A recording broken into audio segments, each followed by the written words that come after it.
स्वागत है आपका। मैं हूं आपके साथ आसिफ खान। कोरोना महामारी बहुत तेज़ी से बढ़ रही है। 1,15,700 से ऊपर केस आ गए। देश कोरोना महामारी की तरफ को बढ़ रहा है। एक तरफ अर्थव्यवस्था चरमरा गई है तो दूसरी तरफ कोरोना महामारी है। उधर राज्य और केंद्र सरकार के बीच में कोऑर्डिनेट नहीं हो पा रहा है। ये दोनों अपनी नाकामी छुपाने के लिए एक दूसरे के ऊपर इल्ज़ाम लगा रहे हैं और इन सब के बीच जनता फंसी हुई है। इस महामारी के बीच आखिर कहाँ गलती हो रही है, कहाँ हमारी कमी रह रही है, जिसकी वजह से कोरोना इतनी तेज़ी से बढ़ रहा है। कंट्रोल करने के बाद भी स्थिति क्यों इतनी ख़राब हुई? क्या आम लोगों ने इसमें लापरवाही बरती या सरकार ने संजीदगी से इसको नहीं लिया? इस पर ज़्यादा बातचीत करने के लिए हमारे साथ वरिष्ठ पत्रकार आरबी उपाध्याय जी मौजूद हैं। स्वागत है आपका। कहाँ गलती, कहाँ लापरवाही हो रही? देखिए, एक स्टेज पर नहीं है आसिफ जी। हम देखेंगे तो ये सभी स्टेज पर लापरवाही है। हम लोग भी लापरवाह हुए, सरकारें भी लापरवाह हुई। और आप देखेंगे जो फर्स्ट वेव थी कोरोना की, उसमें भी हमें बहुत समय मिला था। जबकि आप देखेंगे विश्व के अनेक देशों में पहले से कोरोना हो गया था, लेकिन हमारे यहाँ काफ़ी टाइम मिला और उसके बाद फर्स्ट वेव आई थी। सेकेंड वेव के साथ भी यही है। आप देखेंगे विश्व के बहुत सारे देशों में सेकेंड वेव आई और उसके काफ़ी समय बाद भारत में उसका प्रभाव देखने को मिला। तो हम लोग अगर तैयारी करते और सावधानियां बरतते तो शायद इसमें जो हम एक पीक देख रहे हैं इसको कहीं टाला जा सकता था। और सरकारों के पास एक सीमित संसाधन है, चाहे वो राज्य सरकार है चाहे वो केंद्र सरकार है। जिस तरह से आर्थिक स्थितियां खराब हुई, इकोनॉमी में जो स्लो डाउन आया, तो वो आज तक न राज्य सरकारें उभर पाई हैं और न केंद्र सरकारें उभर पाई हैं। और उसके साथ साथ जो आम आदमी है उसकी भी ज़िंदगी पटरी पर नहीं लौटी है। अब उसके सामने विकल्प क्या है? एक विकल्प ये है कि भी वो बिल्कुल घर में बैठ जाए, छुप के बैठ जाए, काम धंधा ना करे, तो खाएगा कहाँ से? एक तरफ बिल्कुल जीवन मरण का प्रश्न आम आदमी के सामने है। अब सरकारों के सामने ये है, कोई विकल्प नहीं है। जिस तरीके से पहले लॉकडाउन हो गया था और इतना लंबा चल गया था, आज हमारी जो आर्थिक स्थिति है वो हमें परमिट नहीं करती कि दोबारा से हम कोई लॉकडाउन झेल पाएँ। और उसी का परिणाम है सरकारें सिंबॉलिक कर रही हैं। सिंबॉलिक रात का कर्फ्यू लगा दिया। अभी रात के कर्फ्यू से क्या होगा? रात में तो लोग वैसे भी घरों में रहते हैं, बाहर नहीं जाते हैं। ये बात अलग है कि उससे बहुत सारी इंडस्ट्री प्रभावित होंगी। जो फंक्शन होते हैं वो फंक्शन नहीं होंगे और जो भी नाइट लाइफ होती है वो डिस्टर्ब होगी। तो वो लोग पहले ही बेरोजगारी से जूझ रहे हैं। तो क्या राज्य सरकार को ये दिख रहा है कि वो इस स्थिति में नहीं है कि लॉकडाउन लगाएं? लॉकडाउन लगाएंगे तो आफत और ज़्यादा हो जाएगी, भुखमरी यहाँ पर बढ़ जाएगी। इसलिए उन्होंने रात का लगा दिया, शायद लोग डरें और लोग एहतियात बरतें। नहीं, रात का लगाने से देखिए पर्टिकुलर कुछ इंडस्ट्रीज़ को नुकसान है। जिन लोगों के काम है, चलो मान लीजिए बारात घर है या कोई होटल है, अगर उसको 10 बजे बंद कर दिया जाएगा, लॉकडाउन हो जाएगा, तो वो इंडस्ट्री पहले से ही प्रभावित है। होटल इंडस्ट्री में आप देखेंगे आज तक लॉकडाउन के बाद में वापस अपनी पटरी पर नहीं लौटी है। टूरिज्म है तो वो भी लगभग बहुत ख़त्म ही हो चुका है। तो ऐसी कंडीशन में आप एक तरफ तो बड़ी बड़ी रैलियां करेंगे इलेक्शन में, वहाँ कोई बाउंडेशन आप नहीं है। दूसरी तरफ जो एक रोज़गार मिला हुआ है उस रोज़गार को छीनने की कोशिश होगी। या तो लॉकडाउन करना है तो देखिए पॉलिटिकल पार्टियों को एक आदर्श प्रस्तुत करना होगा। जिन जिन स्टेट में इलेक्शन है वहाँ आप रैलियाँ और जनसंपर्क। आज भी एक मजदूर साहब से मेरी बात हो रही थी। देखिए मजदूर जो समाज का एक अंतिम व्यक्ति है वो जानता है कि जी कोरोना क्या दिल्ली में ही है, भी बंगाल में कोरोना नहीं है। बंगाल में इलेक्शन हो रहा है, रैलियाँ हो रही हैं, ये तो हमें ज़बरदस्ती उसमें कहीं लपेटा जा रहा है। तो एक अस्तित्व का प्रश्न कहीं न कहीं आम आदमी के सामने है और आम आदमी अब भूख से मरना नहीं चाहता, घर में रह के मरना नहीं चाहता। वो संघर्ष करके, कोरोना से संघर्ष करके अपनी आजीविका को चलाना चाहता है। अब सरकारों का दायित्व है कि वो उसको उस तरह की एक एनवायरनमेंट दें। मान लीजिए ठीक है भी इतना समय हमें मिला, अगर वैक्सीनेशन होता, प्रॉपर हो जाता, उसमें बहुत सारी कमियां रहीं। पहले तो लोग डरते रहे, हिचकिचाते रहे, तो जो स्पीड होनी चाहिए थी। अब देखेंगे जैसे जैसे कोरोना की सेकेंड वेव बढ़ रही है तो वैक्सीनेशन की स्पीड भी बढ़ती चली जा रही है। जबकि अगर हम पहले ही कोशिश करते, जितना ज़्यादा से ज़्यादा वैक्सीनेशन कर लेते तो शायद कुछ तो हमें राहत होती। बिल्कुल, वैक्सीन को लेकर ये भी कहा जा रहा है, कई राज्य सरकारों ने आपत्ति जताई। महाराष्ट्र की सरकार ने, तमाम सरकारों ने कहा कि हमारे पास वैक्सीन की अब डोज नहीं है, ख़त्म होने वाली है। केंद्र सरकार जितनी हमें देना चाहिए डोज उतनी नहीं दे रही है, तो क्या यहाँ पर राजनीति हो रही है या वास्तव में कमी है? देखिए, राजनीति भी है। आप देखेंगे कि जो स्टेट हैं भाई, सेंटर में जहाँ सरकार है उसके अपने स्टेट हैं, वहाँ उनको वरीयता और प्राथमिकता है। जो दूसरे स्टेट हैं उनको वो सेकेंडरी उसमें रखते हैं। और तीसरा देखिए, उतना उत्पादन नहीं है, ये मानना पड़ेगा, इसीलिए फेज वाइज किया गया। और हमारे यही नहीं, विश्व पटल पर देखेंगे जिसको सबसे पहले ज़रूरत है उसको वैक्सीनेशन पहले किया गया। मान लीजिए बुजुर्ग है, बीमार है, फ्रंट लाइन हेल्थ वर्कर है, उसको प्रायोरिटी दी गई। उनके बाद फिर सेकंड 45 तक आ गए।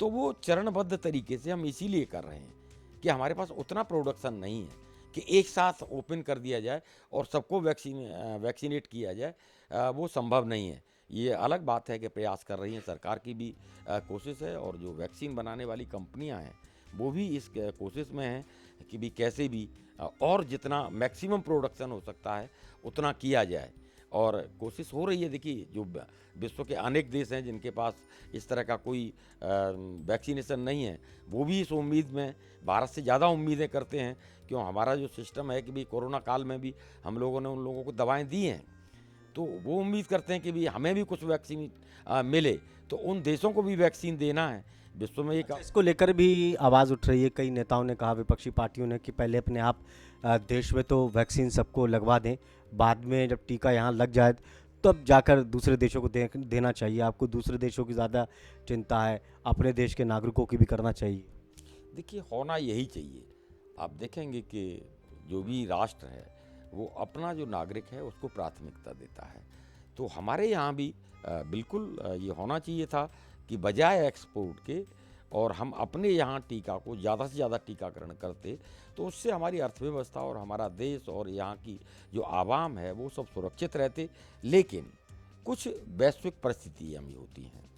विश्व पटल पर जब आप कहीं ना कहीं डिप्लोमेटिक या दूसरे समर्थन हासिल करते हैं, और जो विश्व बिरादरी के देश हैं वो भी इस उम्मीद के साथ कि भी कहाँ से टीका मिल सकता है, तो भारत की ओर देखते हैं, और उनको भी निराश नहीं किया जा सकता। तो जितना संभव हो उसको प्रोडक्शन बढ़ाने के साथ अगर फुलफिल किया जाए, वो एक अच्छा रेमेडी होगी। आपने देखा होगा ना, पीछे जो वैक्सीनेशन कंपनी थी उसके आग लग गई, यानी वो लोग भी विस्तार कर रहे थे, ऐसा नहीं है कि, लेकिन कई बार अनफॉर्चुनेटली इस तरह की परिस्थितियां पैदा हो जाती हैं कि हम चाह कर भी उत्पादन जितना रिक्वायरमेंट है उतना उत्पादन नहीं कर पाते हैं।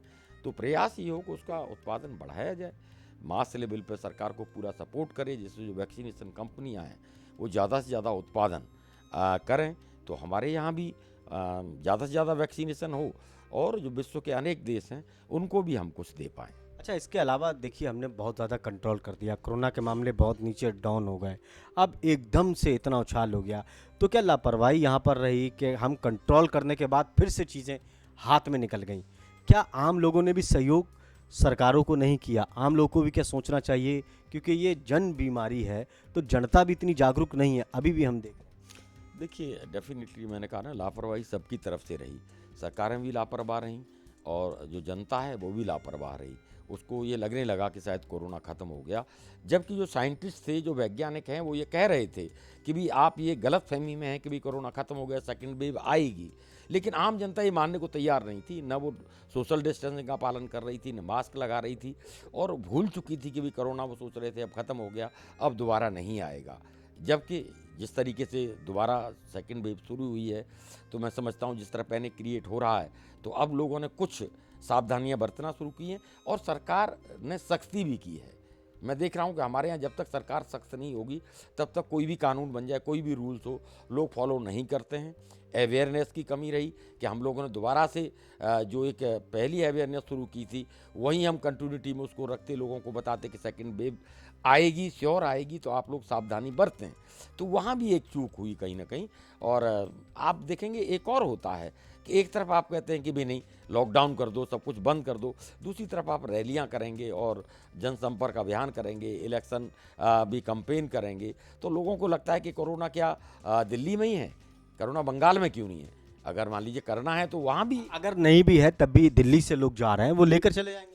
मैं उसी बात को कह रहा था कि देखिए, इलेक्शन में यहाँ का वर्कर भी वहाँ जा रहा है, ये नहीं है। ऑल ओवर इंडिया से वर्कर जिन जिन स्टेट में इलेक्शन है वहाँ पर है, तो वो संक्रमण लेके जा सकता है, संक्रमण फैला सकता है।